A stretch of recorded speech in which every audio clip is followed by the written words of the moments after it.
l'Alliance pour le changement ANC, principal parti de l'opposition au Togo, a déposé plainte en justice à Bruxelles contre la société belge ZS, chargée de l'enregistrement des électeurs et autres opérations de vote pour l'élection présidentielle du 25 avril au Togo.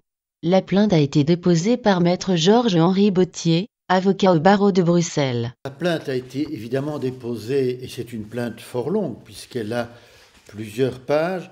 Elle est devant moi, elle a 17 pages.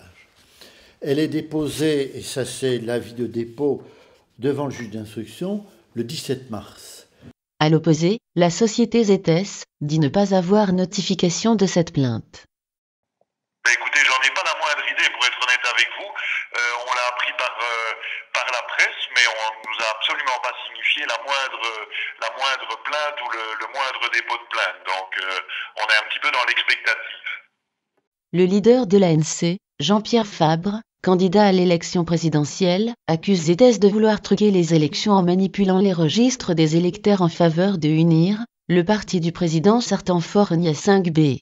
Sur base d'un examen mené avec 4 autres partis, l'opposition dit avoir détecté de graves anomalies dans le fichier des électeurs de la Commission électorale nationale indépendante, CENI.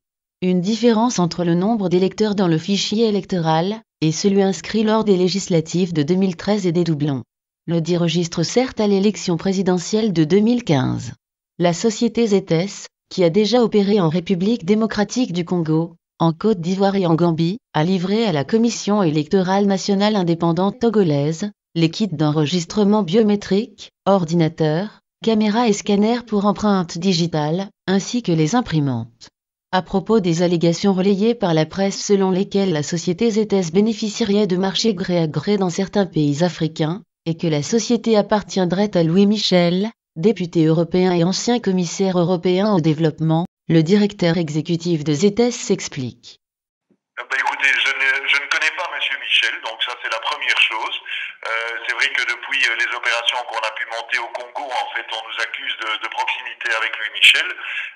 Je ne le connais pas, je ne l'ai jamais rencontré. Et voilà, donc c'est effectivement très curieux. Je crois que la seule chose qui nous lie aujourd'hui, c'est notre nationalité qui est commune. Et au Congo, le marché en fait que nous avions emporté était un appel d'offres en fait des Nations Unies, donc qui était organisé en fait par le PNUD. Et la raison pour laquelle on s'est retrouvé un jour au Togo, c'est simplement qu'il y a eu un accord en fait d'État à État pour prêter en fait les kits du Congo au Togo. Donc pour effectivement ne pas obliger en fait l'État togolais à faire l'acquisition de kits. Voilà, et c'est une opération qui s'est faite à 2 reprises, où effectivement chaque fois le Congo qui a besoin de beaucoup plus de kits évidemment que le Togo, en fait les a prêtés au Togo. Voilà. Donc en fait, nous intervenons essentiellement pour de la prestation de services autour de ces kits, c'est-à-dire effectivement les logiciels en fait d'enrôlement qui doivent être, qui doivent reprendre le code électoral togolais et ses spécificités, d'une part, et effectivement des formations en fait pour les opérateurs de ces kits en fait qui sont sélectionnés par la CENI. Et ça se limite à ça.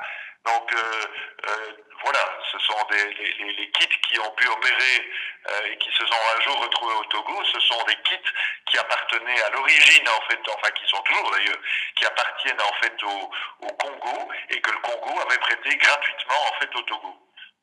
Vraiment, c'est vraiment des accusations en fait tout à fait infondées et qui en plus d'un point de vue technique en fait seraient totalement irréalisables dans la mesure où pour chaque citoyen on a les informations biométriques, c'est-à-dire la photo et les empreintes digitales et d'autre part des informations biographiques et donc la manipulation, si manipulation pouvait y avoir, serait d'inventer en fait à la fois des visages, des empreintes digitales et des informations biographiques pour chacun des citoyens. Donc c'est vraiment une débilité sans nom. Hein. Et ça c'est démontré par l'OIF. Donc, vous me posez la question, mais l'OIF est intervenu et vous le savez, je dirais, avait demandé en fait à quelque temps un report de quelques élections pour vérifier le fichier électoral. Ces vérifications ont eu lieu. Il y a eu plus de 400 requêtes en fait sur la base de données. Et effectivement, la conclusion, c'est qu'il y avait 1300 ou 1400 cas litigieux en fait qui pouvaient qui demandaient plus d'analyse en fait, mais en tout cas jamais les 600 000 tels que dénoncés en fait par l'opposition. Pour Maître Bottier, les Togolais tireront les conséquences de cette élection présidentielle si la justice donne raison à l'opposition. Nous avons la certitude que dans le fichier, il y a un taux d'erreur de 15 à 17,5%. On est au niveau pénal. Nous n'avons pas de possibilité pour un juge d'instruction belge de se rendre dardard au Togo et de dire arrêtez le processus parce que j'ai vu des erreurs. Il y a des erreurs, maintenant il faut que le juge examine le dossier. Je crois qu'aux yeux de la communauté internationale, d'abord, ces élections seront entachées d'irrégularités, devront être considérées aux yeux de la communauté internationale comme nulles et non avenues, avec les conséquences qu'il faudra en tirer. Les Togolais tireront eux-mêmes les conséquences, ils sont suffisamment grands pour le faire. À partir du moment où une élection est truquée au départ, on ne peut plus considérer que c'est ceux qui sont élus, qui se proclament élus, sont légitimement les représentants du peuple togolais. À Lomé, nul ne doute que ces difficultés vont ressurgir, une fois que l'euphorie de la présidentielle serait retombée.